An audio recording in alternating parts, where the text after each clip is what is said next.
Hi, welcome to the Glass Studio.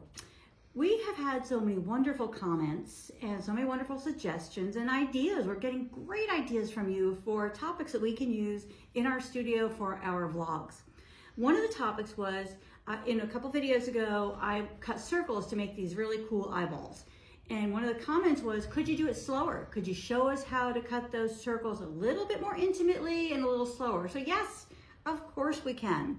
So we all have circle cutters. We use a big circle cutter tool to cut, larger size circles, make them nice and accurate and uniform if you're going to make multiple layers. And usually my stuff is built with 2 layers of glass. So generally if I have one circle, I want a second one. So we use a circle cutter for that. But sometimes when you're cutting small circles, like when you want to make an eyeball or something, maybe you want to cut something by hand because the cutter is a little awkward and a little cumbersome. So I'm going to show you how to do that today.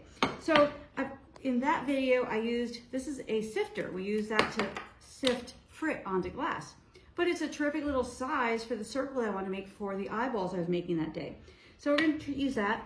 Another thing you might try would be something like the lid for frit. If you want to make a circle this size, you could use that. So I go around my studio and see what I have that's round. Maybe the cap from the glue or a cap from, any kind of jar. And you can use that to determine what size circle you're going to cut.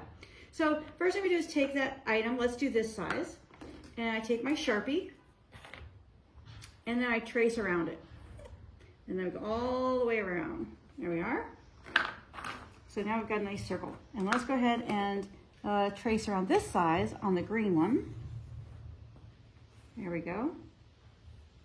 And let's see, what size, maybe we need another size. Ooh, let's see. How about this size? That's pretty close to that one. It's a little bit bigger. Do the opposite side. Oh, there we go. Nikki's so smart. Oh, that's close to that one. Oh. Yeah, that didn't help us out. Let's see, what else do we have around here that's round? Oh, I know.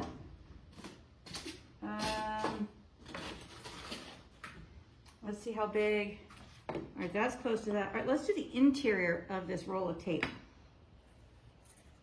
There we go. Okay, so we have 3 different sizes. Perfect. So see how easy that is to find a circle to trace around. All right, so I've got my 3 circles traced, 3 different sizes. So what I'd like to do is show you with the Sharpie what it is we want to do when we cut circles. So what we do is we take our glass cutter and we go from the outside edge of the glass up to the circle, and then we go around and come away. Then we go up to the score line, which is right here.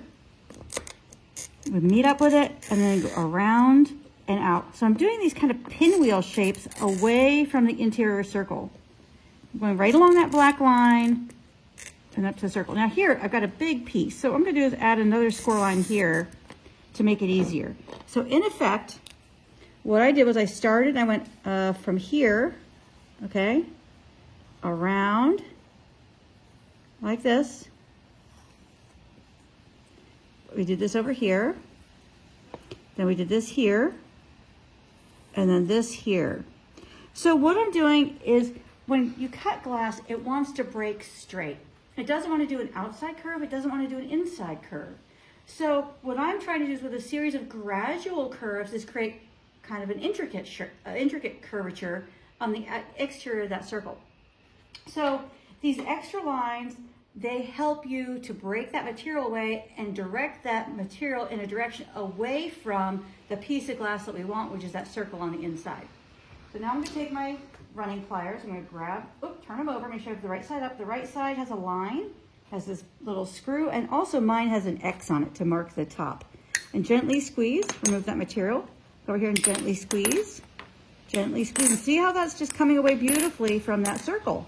Then I take my grosing pliers, and anytime you cut a curve, you're going to have a broken up or an edge that looks like a mouse chewed on it. Like, it's not going to be perfectly smooth. Oh, like, Nikki like that. She's laughing. Like a little mouse got a hold of your glass. That's okay. You're not doing anything wrong. It's exactly what it's supposed to look like. That's consistent with cutting curves. Then I take my grosers, I go right up to that score line, and I pull down. I'm using a down and out motion. I grab on nice and tight, and I'm pulling down and out. I'm doing this motion, okay? Down and out, pulling away. Just rotating that glass away from the circle in the middle and take off the excess material. Now, you don't actually have to take this off if you don't want to. You could grind it.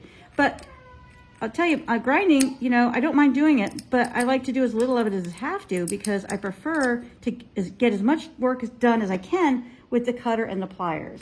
So let's go ahead and do that again. All right, so I'm going to take my broom and move this out of the way, away from my cutting tools, so I don't get cut or stabbed. And let's do that again. Oh, there's something underneath this piece of glass. Let's move that out of the way. All right, so I'm going to take my cutter, come from the outside edge up to the score line, follow that black line, and rotate out. Going to come here where I'm meeting up with that existing score line, and rotate out. Can you hear that? Listen.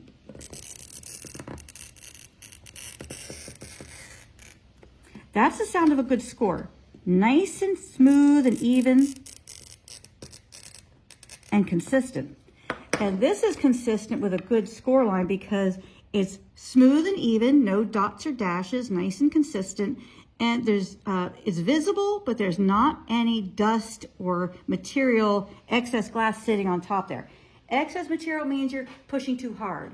No line means you need to push harder. So you want nice, consistent pressure throughout. So now I'm going to take the Sharpie to show you again.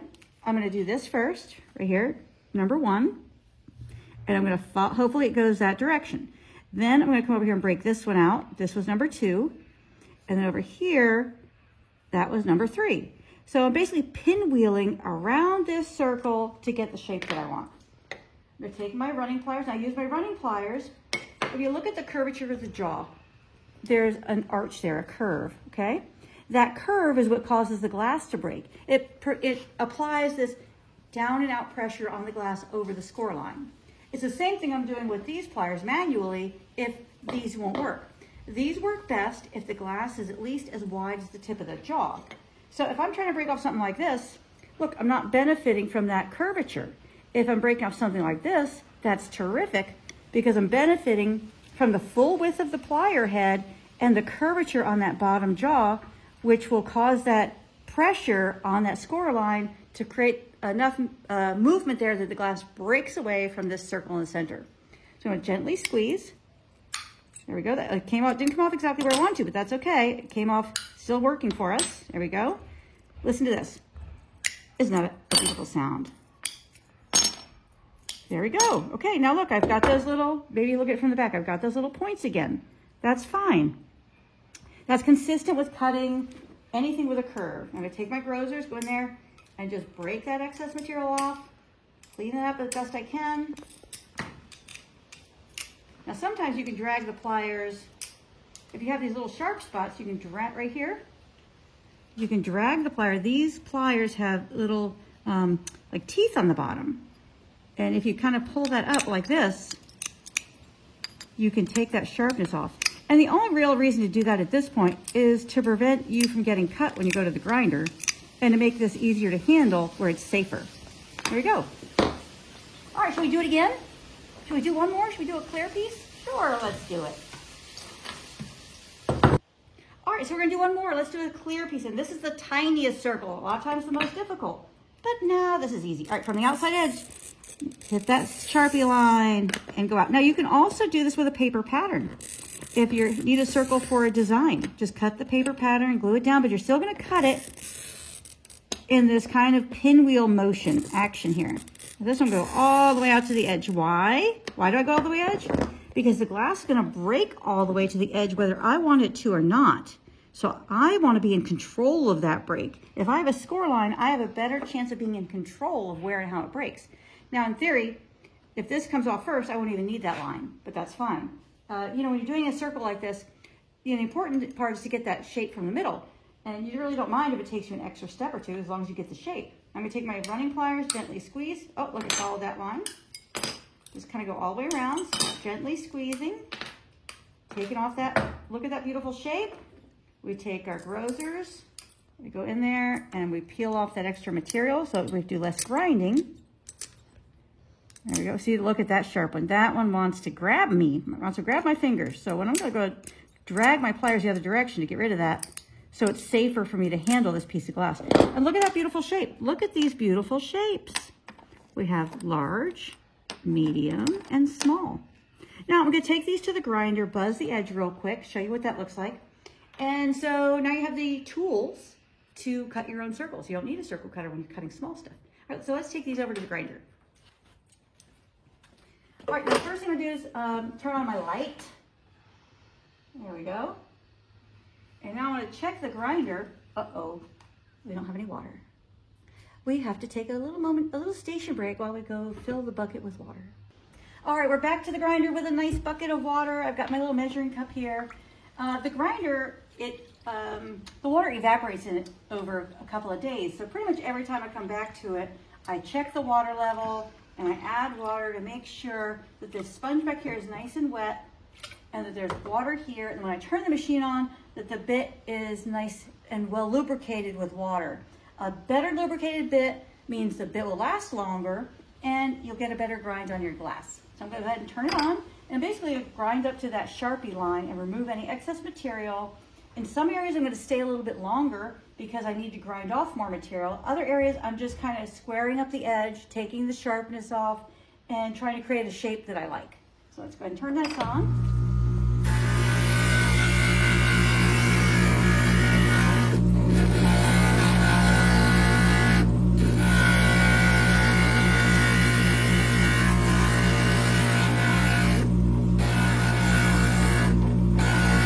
Here I have a little bump, so I'm going to stay a little longer.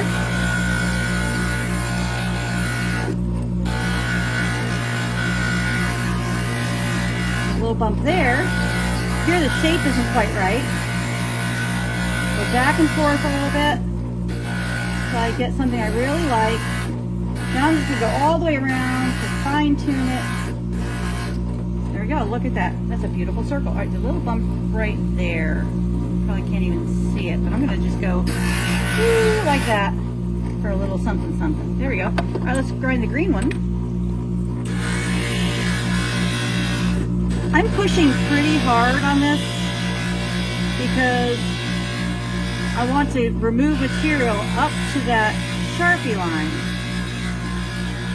And that's why I took off some of that sharpness with the grazing pliers so that my fingers, to prevent my fingers from getting cut when I'm pushing on this glass before the edge is ground.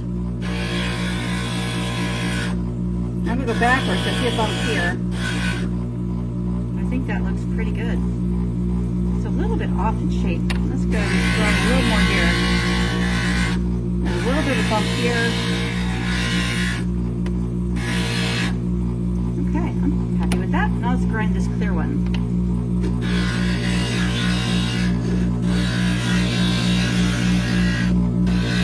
Right up to that Sharpie line, go back and forth a little bit where necessary.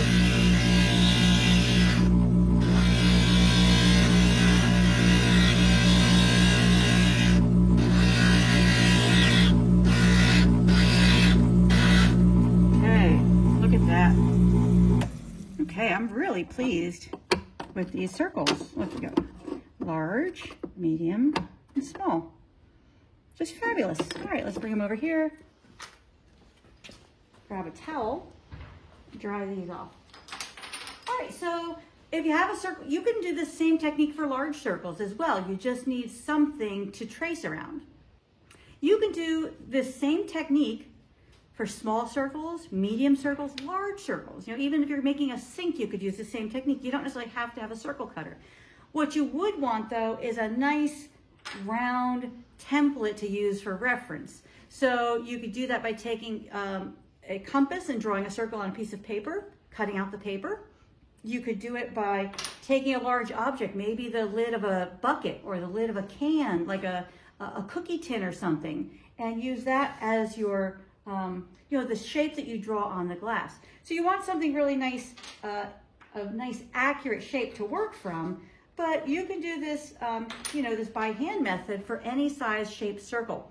The trick is to take your time, do those circles, the score lines around the outside. If you have a bigger circle, I would do more of those score lines. I would extra. So the bigger the circle, the more you have, because the more material you're removing.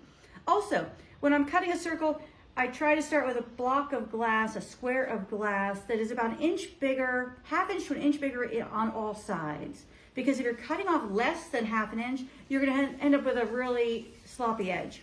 If you're cutting off a 1/2 inch, you tend to end with a cleaner edge. So I don't necessarily, if I'm have a 24-inch piece of glass, I don't cut a 12-inch circle out of the middle or off the side. I cut that down to a 13-inch circle and then cut the 12-inch circle from that. Hope that makes sense. Anyway, I hope you enjoyed learning how to make circles, cutting them by hand. Thank you for those terrific comments and suggestions. We love it. Please send in your comments and suggestions.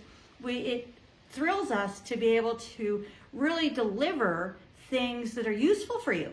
Now, we've noticed that one of my most popular videos is how to fit pieces in a project. You know, when you're taking a project and you've got all these intricate pattern pieces, how do you fit them together? That's awesome. You know, I do that stuff every day. So to me, it's not really something new. For you guys, you found it really fabulous and interesting. I love that. So please continue with the comments, the suggestions. We hear you, we're listening, and we will, you know, make an effort to bring that information to you. That's what we're here for, is to have a great time, make sure you have a great time, learn together, and enjoy our time fusing. So thank you so much for joining me. I appreciate it very much. Please like, subscribe, follow, all the above. Please consider becoming a member of my premium video membership. We would love to have you. Got new stuff coming out all the time. Really exciting new content coming out in the future. And we would love for you to join us. Thanks again for being here. Love it. Love working with you. And until next time, happy fusing.